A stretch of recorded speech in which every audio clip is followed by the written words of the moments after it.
जय हिंद साथियों, मैं सुनील रोशन स्वागत करता हूं आपके अपने YouTube channel physical education Irina में। आज का हमारा टॉपिक होने वाला है हॉकी। हॉकी से बहुत इंपॉर्टेंट क्वेश्चन आपसे हर फिजिकल एजुकेशन के एग्जाम में, ये एक ऐसा स्पोर्ट्स है जिससे सवाल आता ही आता है, इसलिए बहुत ही इंपॉर्टेंट क्लास होने वाली है आप लोगों के लिए।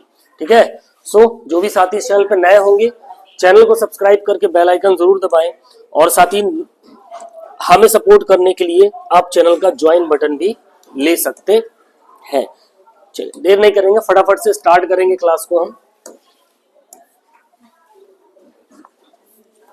चलिए आ जाइए, कुछ इंपॉर्टेंट डेट्स और संस्थाएं आपको दिखेंगी यहाँ पर। तो अगर मोटा मोटा देखें कि हम बात करेंगे फील्ड हॉकी की। ठीक है, हॉकी दो प्रकार की होती हैं, एक आइस हॉकी होती है और एक फील्ड हॉकी होती है। हम फील्ड हॉकी की बात कर रहे हैं।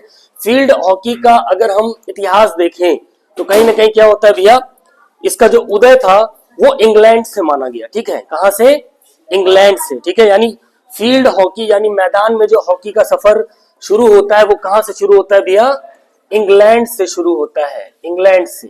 ये चीज आपको याद रखनी है, यानी आधुनिक फील्ड हॉकी जो है वो इंग्लैंड से उसकी शुरुआत होती है। और पहले हॉकी संघ द्वारा जो नियमों की प्रस्तुति की गई, ठीक है, वर्ल्ड वाइड में अगर हम के इसके नियम को पहली बार जो पेश किया गया, जो भी हॉकी का संघ था वो 1876 ईस्वी में पेश कर दिया गया था। ठीक है, फिर FIH की बात करें, फेडरेशन अंतरराष्ट्रीय हॉकी महासंघ की। ठीक है, तो इसका गठन 1924 में हुआ। इंपॉर्टेंट डेट्स हैं आपको रिमेंबर रखनी। ठीक है, लंदन ओलंपिक में जो 1908 का लंदन ओलंपिक हुआ था प्यारे साथियों, उसी ओलंपिक में हॉकी पहली बार शामिल हुआ। यानी ओलंपिक में हॉकी कब शामिल हुआ? फर्स्ट टाइम 1908 में शामिल हुआ। ठीक है, चलिए, तो ओलंपिक में हॉकी कब शामिल हुआ? 1908 के लंदन ओलंपिक में, ये आपको याद रखना है। ठीक है, FIH का गठन कब किया गया? ये किया गया 1924 में। 19वीं सदी के अंत में जो ब्रिटिश साम्राज्य द्वारा इसका आगमन भारत में हुआ, जब 19वीं शताब्दी क्या थी, समाप्ति की ओर थी, तब जब अंग्रेज के ही द्वारा हॉकी को भारत में लाया गया साथियों। और कलकत्ता में भारत का पहला हॉकी क्लब गठित किया गया था। कब किया गया था भैया? 1885 में गठित किया गया था, याद आपको रखना है। और भारतीय हॉकी महासंघ, ठीक है, भारतीय हॉकी महासंघ की स्थापना कब हुई थी? 1925 में हुई थी। इसको एक बार चेकआउट करना पड़ेगा, 1925 में हुई थी कि 27 में हुई थी। ठीक है, इस पे कमेंट करके आप एक बार चेक कर लेते हैं क्या है भारतीय हॉकी महासंघ 1925। Just a minute. Okay okay,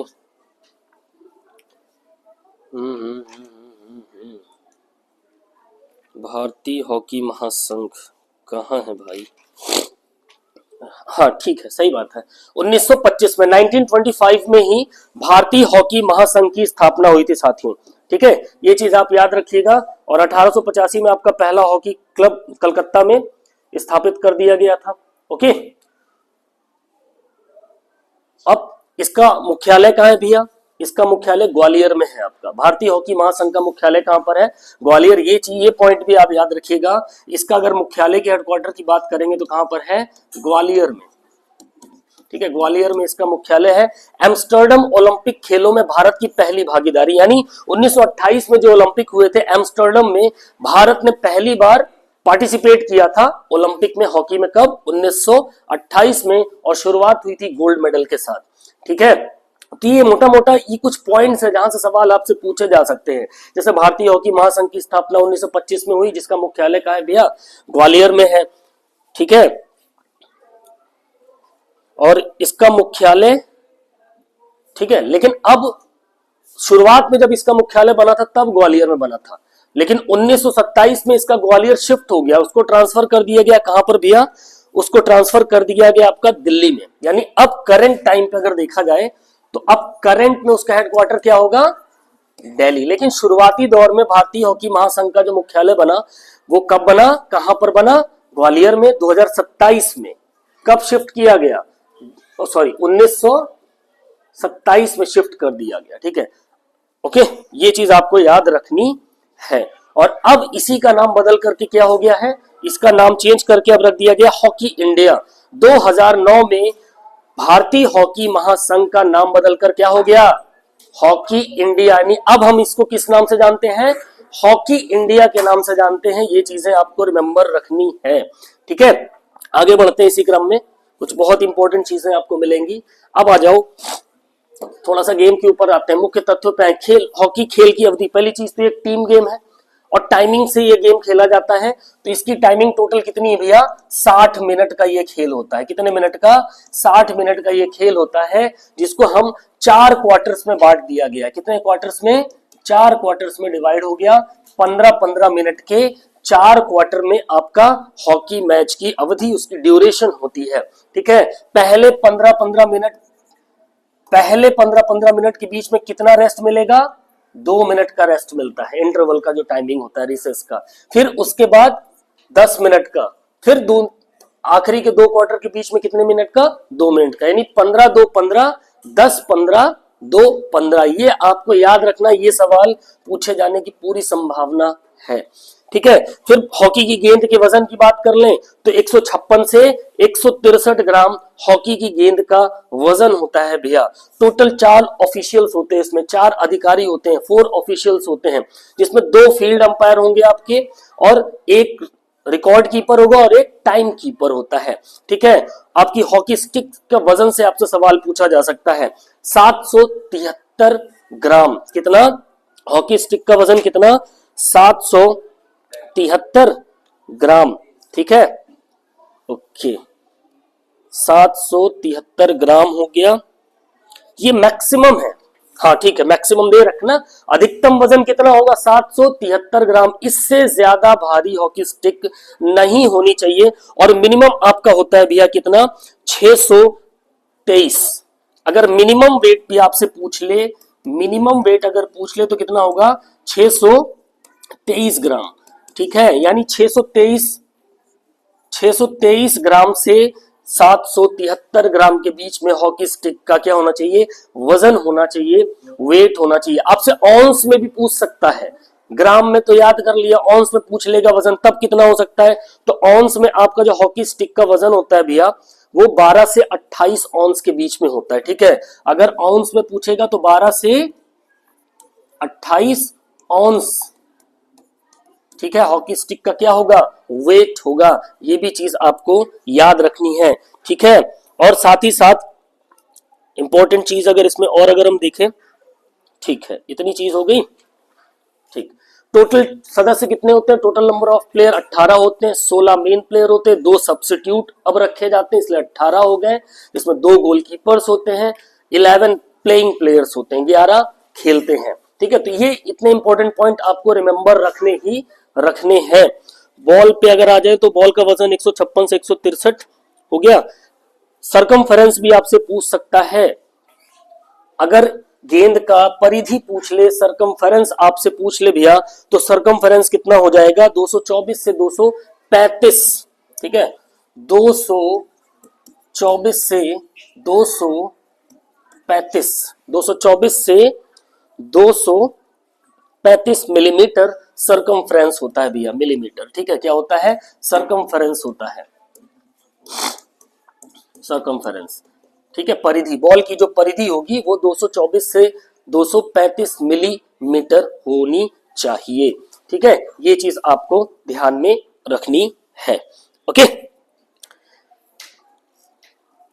ठीक है। सब्स्टिट्यूट देख लो। अब सब्स्टिट्यूट कितने, इसमें रोलिंग सब्स्टिट्यूशन होता है, ये ध्यान रखिएगा, ठीक है। 11 के बाद 5 रोलिंग सब्स्टिट्यूशंस होते हैं, यानी सभी के सभी खिलाड़ी लगातार बदले जा सकते हैं। फुटबॉल में ऐसा नहीं होता। फुटबॉल में क्या होता है, सिर्फ 3 प्लेयर्स के नाम दिए जाते हैं, वही 3 प्लेयर चेंज हो सकते हैं एक बार, रोलिंग सब्स्टिट्यूशन नहीं होता है उसमें, ठीक है। आगे बढ़ते हैं इसी क्रम में हम। चलो अब आ जाओ मेजरमेंट डायमेंशन के ऊपर, आई होप आपको विजिबल होगा, ठीक है।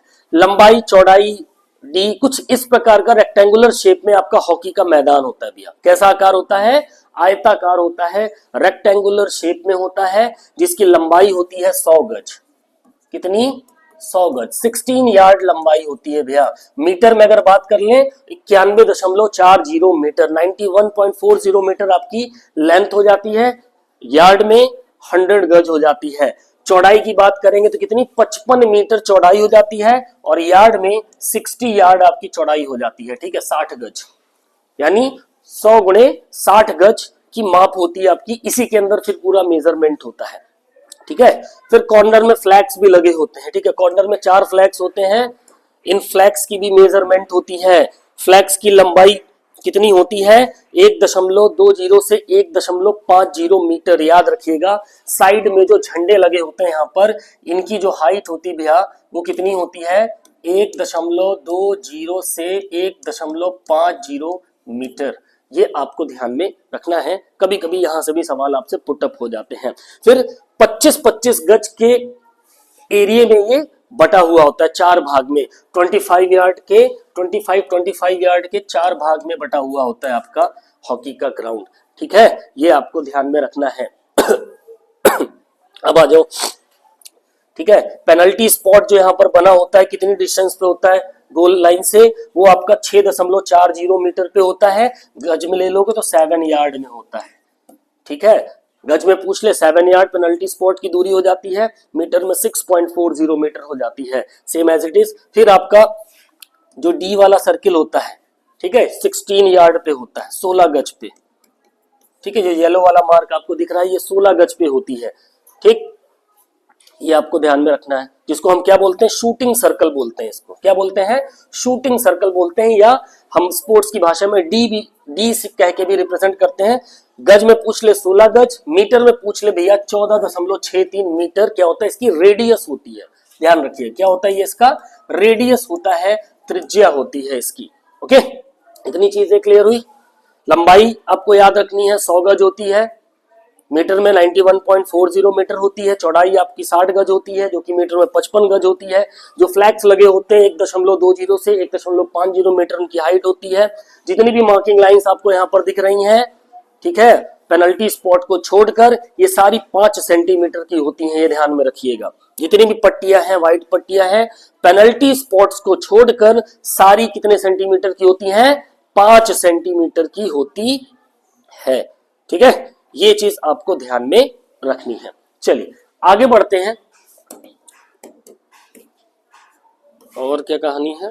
हाँ, 25 यार्ड वाला भी याद कर लीजिएगा। जो 25 यार्ड लाइन होती है वो 22.9 मीटर पर चिन्हित की जाती है। ध्यान रखिएगा, मीटर और यार्ड दोनों में रिमेंबर करके रखिएगा। एग्जामिनर का भरोसा नहीं, वो आपसे किस चीज में पूछ ले सवाल। ठीक है, आ जाओ। अब एक ये इंपॉर्टेंट स्लाइड है, यहां से सवाल आने की संभावना पूरे 100% रहती है। आपका सबसे इंपॉर्टेंट पॉइंट है गोल पोस्ट, यहां से सवाल पूछा जाता है और कंफ्यूजन बहुत होती है। ठीक है, तो गोल पोस्ट की पूरी चौड़ाई कितनी होती है, यहां से यहां तक भैया 3.66 मीटर, याद रखिएगा, जो विड्थ होती है गोल पोस्ट की।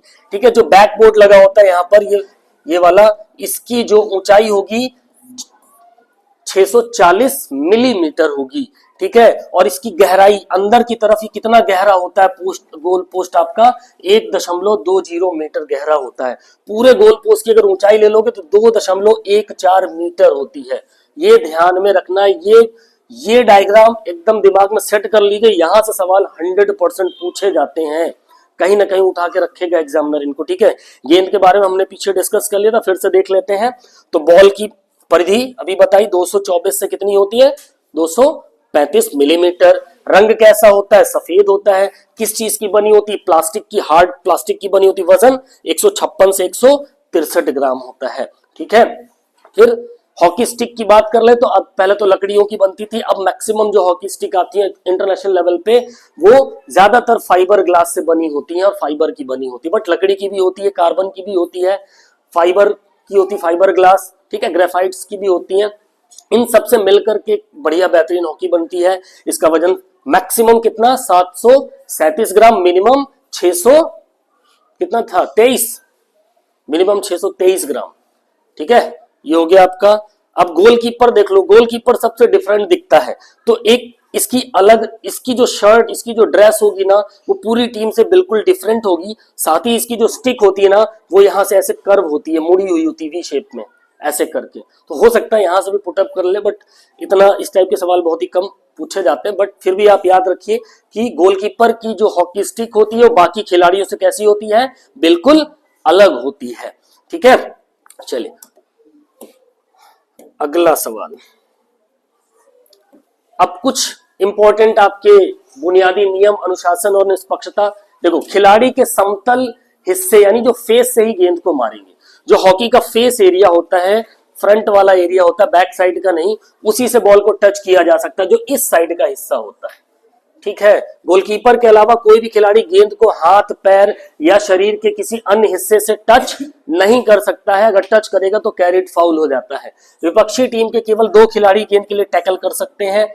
गेंद को घुटने के स्तर से ऊपर उठाना प्रतिबंधित होता है, नहीं उठा सकते, फाउल होता है। बट स्कूप किया जा सकता है, बट उसके लिए भी कुछ कंडीशंस होती हैं।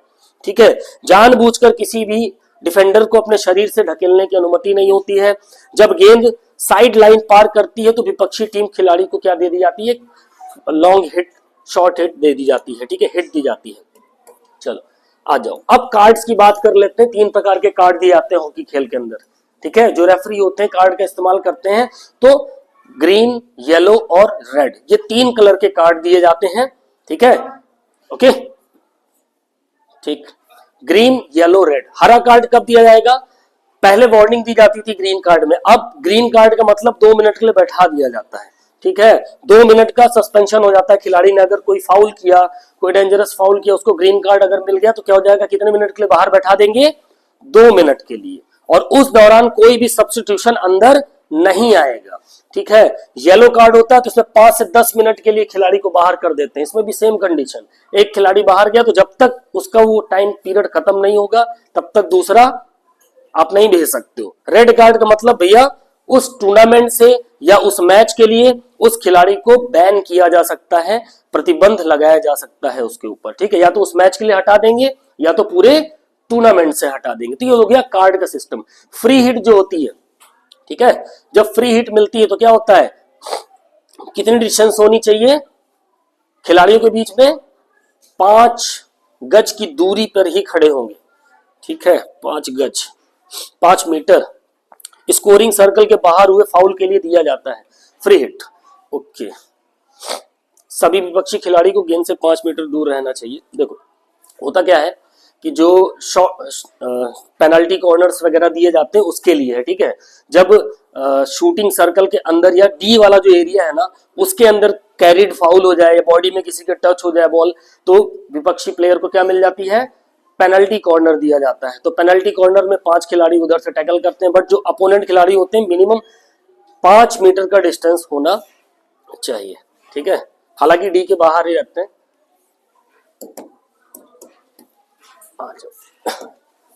और क्या चीजें हैं, पेनल्टी कॉर्नर सिस्टम।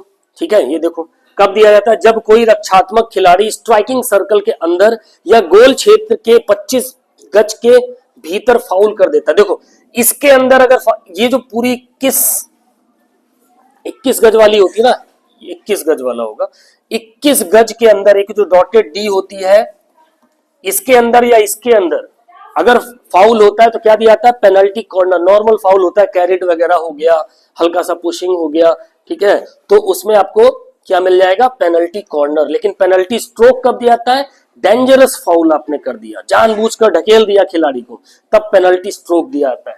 ठीक है, यहां पर है। ठीक है, पेनल्टी स्ट्रोक में क्या होता है, जब कोई रक्षात्मक खिलाड़ी सर्कल के अंदर गोल को रोकने के लिए फाउल करता है, बॉल गोल में जा रही है, अगर बॉल एकदम गोल में क्या हो जाती, चली ही जाती, गोलकीपर नहीं रोक पाता और वहां किसी भी विपक्षी खिलाड़ी के पैर में भी लग गई या उसने हाथ से पकड़ लिया, ठीक है, या मारने ही जा रहा था, खिलाड़ी को पीछे से पुश कर दिया, तो उस स्थिति में आपको पेनल्टी कॉर्नर, पेनल्टी स्ट्रोक मिलता है, जिसमें क्या होता है, सिर्फ एक गोलकीपर खड़ा होगा रोकने के लिए और एक खिलाड़ी होगा बॉल को मारने के लिए, बस। ठीक है, और यहां पर क्या होता है, गोलकीपर के साथ, यानी गोलकीपर को, देखो ये सवाल पूछा जाता है, गोलकीपर सहित केवल 5 रक्षात्मक खिलाड़ी गोल पोस्ट के बैक लाइन के पीछे खड़े होते हैं। ठीक है, सो जब भी पेनल्टी कॉर्नर होगा ना, तो एक गोलकीपर होगा यहाँ पर, ठीक, और ये जो बैक लाइन होती, इसी बैक लाइन, इस बैक लाइन को टच भी नहीं करना, इसके पीछे एक बीच में गोलकीपर होगा, 2 खिलाड़ी इधर 2 खिलाड़ी इधर, यानी गोलकीपर को ऐड करके 5 प्लेयर होते हैं। ये आपको ध्यान में रखना है, कई बार ये सवाल एग्जाम में पूछा गया है। ठीक है, चलिए अब कुछ अटैकिंग स्किल्स होती हैं, आक्रामक कौशल होते हैं, कुछ क्या है अटैकिंग स्किल। यहां से जब कंसेप्चुअल क्वेश्चन बनेंगे ना तब यही 3-4 पॉइंट आपके सामने रखे जाएंगे, उसमें से छांटना पड़ता है, ठीक है। तो ड्रिबलिंग हो गई, हिटिंग हो गई, पुशिंग हो गई, स्कूप हो गया, फ्लिक हो गए, ये क्या है, ये आपकी अटैकिंग स्किल्स में आती हैं, ठीक है, ये ध्यान रखना है।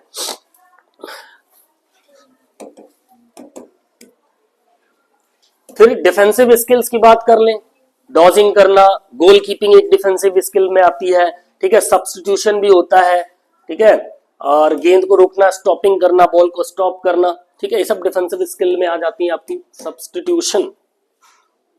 सब्स्टिट्यूशन स्किल में नहीं आएगा, अब आ जाओ। प्रमुख टूर्नामेंट, हॉकी से रिलेटेड कुछ इंपॉर्टेंट टूर्नामेंट है जो आपको याद रखने हैं। इंटरनेशनल लेवल पे कौन से टूर्नामेंट होते हैं इंपॉर्टेंट मैंने रखे हैं यहाँ पर, और भारत में कौन कौन से चैंपियनशिप्स होती हैं। इंटरनेशनल लेवल पे अगर हम बात करें तो पहला तो भैया अपना ओलंपिक में ही हॉकी होता है, वर्ल्ड कप होता है हॉकी का, चैंपियंस ट्रॉफी होती है, एशिया कप होता है और जूनियर विश्व कप भी होते हैं। फिर यहां से सवाल ज्यादातर बनते हैं आपके जब ट्रॉफीज की और टूर्नामेंट्स की बात की जाती है।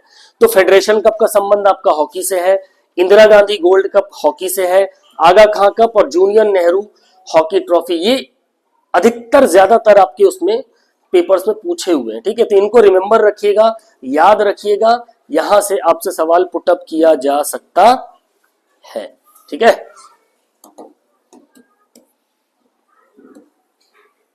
थोड़ा सा और आगे अगर हम बढ़े तो अर्जुन पुरस्कार विजेता की बात करें, देखो भारत ने विश्व स्तरीय हॉकी खिलाड़ी दिए हैं, अर्जुन और द्रोणाचार्य पुरस्कार इन दिग्गजों और उनके गुरुओं को सम्मानित करते हैं, बिल्कुल सही है। तो पहला अर्जुन पुरस्कार विजेता हॉकी का कौन था भैया, पृथ्वीपाल सिंह 1961, एन लम्सडेन, ठीक है, पृथ्वीपाल सिंह और एन लम्सडेन। प्रसिद्ध नाम अजीत पाल सिंह, ठीक है, वासुदेवन भास्करन, मोहम्मद शाहिद, धनराज पिल्लई, दिलीप तुर्की, सरदार सिंह, ये सब भी अर्जुन पुरस्कार विजेता हैं भैया, ठीक है। लेकिन फर्स्ट आपसे ज्यादातर पूछेगा, करंट गूगल वगैरह से सर्च करके करंट भी आपको रिमेंबर रखना है। द्रोणाचार्य पुरस्कार की बात करें तो कोचों के लिए सर्वोच्च सम्मान उदाहरण एम के कौशिक जी को 2002 में और बलदेव सिंह जी को 2009 में दिया गया द्रोणाचार्य पुरस्कार, ओके। आइए अब कुछ शब्दावली, जैसे अटैकर्स हो गया, डिफेंडर्स हो गया, सडन डेथ का संबंध भी हॉकी से। देखो सडन डेथ पे क्या होता है, अतिरिक्त समय के बाद 10 मिनट का, जब मान लो 5 मिनट का एक्स्ट्रा टाइम दिया गया, उसके बाद भी अगर टाई है तो पेनल्टी स्ट्रोक द्वारा टाई समाप्त होने तक खेल जाता है। पेनल्टी स्ट्रोक फिर जब तक जाएगा उस हिसाब से, ठीक है। रिवर्स शॉट उल्टी स्टिक करके मारना, है ना, रिवर्स शॉट का संबंध। फिर बुली एक शब्द है जो ज्यादातर पूछा जाता है, ठीक है, बुली, ओके।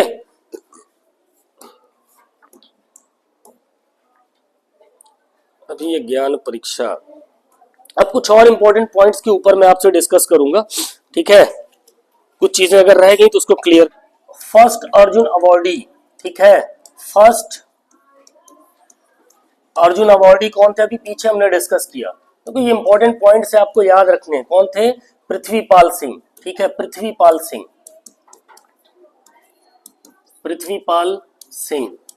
ये फर्स्ट अर्जुन अवॉर्डी थे 1961 में। फिर फर्स्ट द्रोणाचार्य अवॉर्डी, ठीक है, फर्स्ट द्रोणाचार्य अवॉर्डी, ये आपको याद रखने हैं।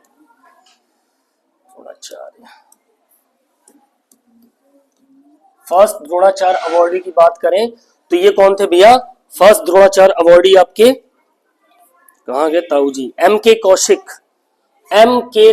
याद रखिएगा, एम के कौशिक, ये फर्स्ट द्रोणाचार्य अवॉर्डी थे। और एक चीज आपको ये याद रखना है, फर्स्ट इंटरनेशनल अंपायर,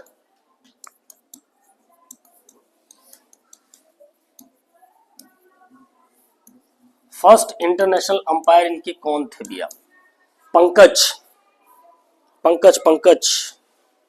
ठीक है, पंकज गुप्ता।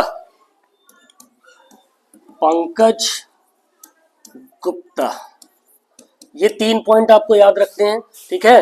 पहला अर्जुन पुरस्कार हॉकी में किसको मिला, पृथ्वीपाल सिंह को मिला। फिर पहला द्रोणाचार्य पुरस्कार किसको मिला? एम के कौशिक जी को मिला। पहला अंतरराष्ट्रीय अंपायर कौन बना भारत से?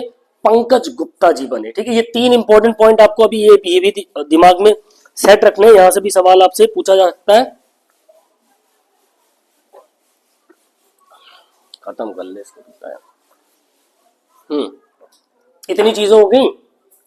फिर सब्स्टिट्यूशन कैसा होता है इसमें, ये आपको ध्यान रखना है। सब्स्टिट्यूशन कैसा होता है भैया? रोलिंग सब्स्टिट्यूशन होता है। इस वर्ड को दिमाग में सेट कर लीजिएगा। ठीक है, कैसा सब्स्टिट्यूशन होता है? रोलिंग सब्स्टिट्यूशन होता है हॉकी के अंदर। रोलिंग सब्स्टिट्यूशन का इस्तेमाल किया जाता है। ठीक है, अब हॉकी इंडिया से सवाल आपसे पूछे जा सकते हैं। ठीक है, हॉकी इंडिया की अगर हम बात करें, हॉकी इंडिया भारत की जो संस्था है जो हॉकी गेम्स को कंट्रोल करती है, उसके टूर्नामेंट्स वगैरह सारी चीजें, वो है हॉकी इंडिया। इसकी स्थापना कब हुई भैया? 2009 में। हॉकी इंडिया कब स्थापित किया गया? 2009 में हुआ। ठीक है, इसका हेडक्वार्टर कहाँ है भैया? दिल्ली में है। दिल्ली में इसका हेडक्वार्टर है। करंट प्रेसिडेंट कौन है? दिलीप तिर्की है। दिलीप तिर्की। तिर्की की स्पेलिंग क्या होगी यार? तिर्की सही है, दिलीप तिर्की। ठीक है, 2009 में हॉकी इंडिया गठित हुआ। दिल्ली में इसका हेडक्वार्टर है। करंट प्रेसिडेंट इसके दिलीप तिर्की हैं, याद रखिएगा, दिलीप तिर्की। ठीक है, और इसका लोगो क्या है? लोगो तो आपसे पूछेगा नहीं, मतलब हॉकी स्टिक का ही चक्र बना हुआ होता है। ठीक है, ये 3 पॉइंट भी याद रखने हैं। जो भारतीय हॉकी महासंघ था ना, देखो 2009 में भारतीय हॉकी महासंघ जो था, 2008 में ना एलिगेशन लगे, भ्रष्टाचार के इतने आरोप लगे उस महासंघ के ऊपर कि उसको बंद करके फिर एक नया बनाया गया। कौन सा? हॉकी इंडिया गठित किया गया। ठीक है, इसी वजह से, क्योंकि उस समय ये संघ इतना भ्रष्टाचार का आरोप लग गया था, जिसकी वजह से उसको भंग करके एक नया बनाया गया, वो है हमारा हॉकी इंडिया। इसी के तहत अब सारे टूर्नामेंट्स, जितनी भी टीम्स वगैरह सेट होती हैं वो होती है। ठीक है, अब थोड़ा सा FIH के बारे में भी आप लोग जानो। ठीक है, FIH देखो यहां से सवाल बनते हैं। FIH यानी फेडरेशन इंटरनेशनल डी हॉकी, याद रखिएगा, फेडरेशन इंटरनेशनल डी हॉकी, इसका फुल फॉर्म है, ये आपको रिमेंबर रखना है। ठीक है, अगर हम इसकी स्थापना की बात करें 7 जनवरी 1924। ठीक है भैया, कब हुई इसकी स्थापना? 7 जनवरी 1924। कहां हुई? पेरिस में हुई। पेरिस में FIH की स्थापना 7 जनवरी 1924 पेरिस। पेरिस कहां पर है भैया? किस देश में है पेरिस? फ्रांस में है। ठीक है, पेरिस, फ्रांस के पेरिस में हुई इसकी स्थापना 7 जनवरी 1924 में। मुख्यालय लुसाने, स्विट्जरलैंड। हेडक्वार्टर कहां है भैया इसका? हेडक्वार्टर की अगर बात करें तो कहां है? Lausanne, Switzerland. लुसाने स्विट्जरलैंड में इसका हेडक्वार्टर है FIH का, ये याद रखना है। और करंट प्रेसिडेंट है अभी तैयब इकराम, याद रखिएगा, तैयब इकराम FIH के करंट प्रेसिडेंट, यानी वर्तमान अध्यक्ष। करंट प्रेसिडेंट कौन है? तैयब इकराम।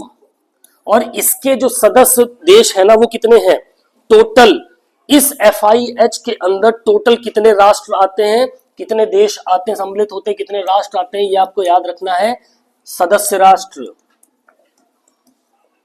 राष्ट्र कितने हैं इसके अंदर? 137 हैं टोटल, 137, 137 राष्ट्र। ठीक है, सदस्य में आते हैं।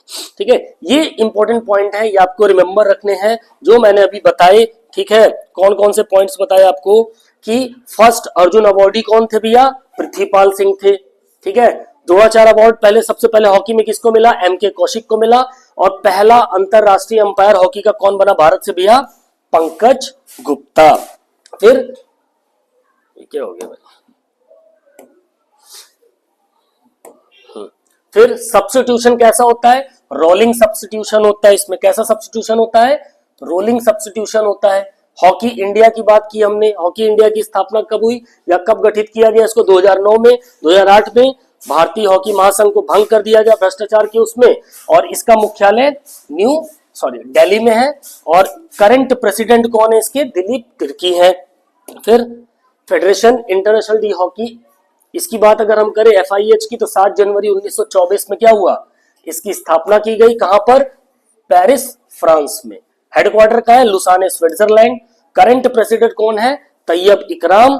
और सदस्य देश कितने हैं इसके FIH के अंदर? 137, 137। इतने इंपॉर्टेंट पॉइंट आपको रिमेंबर रखने हैं। रही बात प्रीवियस ईयर क्वेश्चंस की, PYQs की, तो वो भी क्लासेस आपको जो बहुत ही जल्द स्टार्ट होने वाली हैं। PYQs भी हम लेते हुए चलेंगे, प्रीवियस ईयर क्वेश्चन भी हम सॉल्व कराएंगे। और BPSC के लिए बहुत बच्चे परेशान हैं। देखो डियर, ये सारी इंफॉर्मेशन ना आपकी BPSC में भी काम आनी। इवन जितने भी फिजिकल एजुकेशन के एग्जाम हैं, BPSC के स्टूडेंट भी इन क्लासेस को जरूर अटेंड करो। आपका 70 से 80% तो LT ग्रेड के सिलेबस से ही कवर अप हो रहा है भैया। तो बाहर भटकने की जरूरत नहीं कि अगर अलग से थंबनेल में लगा दिया ओनली फॉर BPSC, तो कल BPSC वालों के लिए नहीं, सभी जितने फिजिकल एजुकेशन के हैं उनके लिए है। बाकी हमारे टेलीग्राम के साथ कनेक्ट होने के लिए जहां पर आपको क्या मिलेगी भैया? कंप्लीट नोट्स अवेलेबल हो जाएगी। ठीक है, नोट्स का फॉर्मेट कैसा होगा? बाइलिंगुअल होगा, हिंदी में भी होगा और इंग्लिश में भी होगा। पहली चीज ये फायदा मिलेगा आपको। BPSC वालों के लिए हमारे टेलीग्राम, प्राइवेट टेलीग्राम में टॉपिक वाइज जितनी भी उनकी यूनिट्स हैं, topic wise MCQs already available है वहां पर। ऑलरेडी 5 ऑप्शन वाले हर एक टॉपिक का, हर एक यूनिट के MCQs, वहां ढेर सारे MCQs आपके प्रैक्टिस के लिए अवेलेबल हैं वहां पर। ठीक है, और 2 से 3 टाइप की अलग डिफरेंट रिवीजन नोट्स वहां अवेलेबल हैं। बहुत, ये सारी जितनी क्लासेस में ले रहा हूँ इनकी PDFs वहां अवेलेबल हो जाती हैं। तो अगर आप हमारे प्राइवेट टेलीग्राम चैनल के साथ कनेक्ट होना चाहते हैं तो आपको कुछ नहीं करना है, इस नंबर पर आपको व्हाट्सएप मैसेज पर ज्वाइन लिखकर भेजना है। व्हाट्सएप पर लिखकर भेजिएगा ज्वाइन, व्हाट्सएप पर। ठीक है, तो आपको प्रोसेस बता दी जाएगा। बहुत सिंपल प्रोसेस है, बहुत ही नॉमिनल से चार्जेस है, उतने में कुछ भी नहीं मिलेगा आपको। जितना मटेरियल, जितना डेटा वहां पर मैंने दे रखा है आप लोगों को स्टडी के लिए। ठीक है, सो ये थी हमारी आज की क्लास। अगर हमारी क्लास आपको अच्छी लगी हो तो एक प्यारा सा कमेंट और एक लाइक और एक शेयर जरूर करिएगा इस वीडियो पे। तो मिलते हैं अपनी नेक्स्ट क्लास में, तब तक के लिए बाय बाय, टेक केयर, जय हिंद, वंदे मातरम, फिजिकल एजुकेशन जिंदाबाद।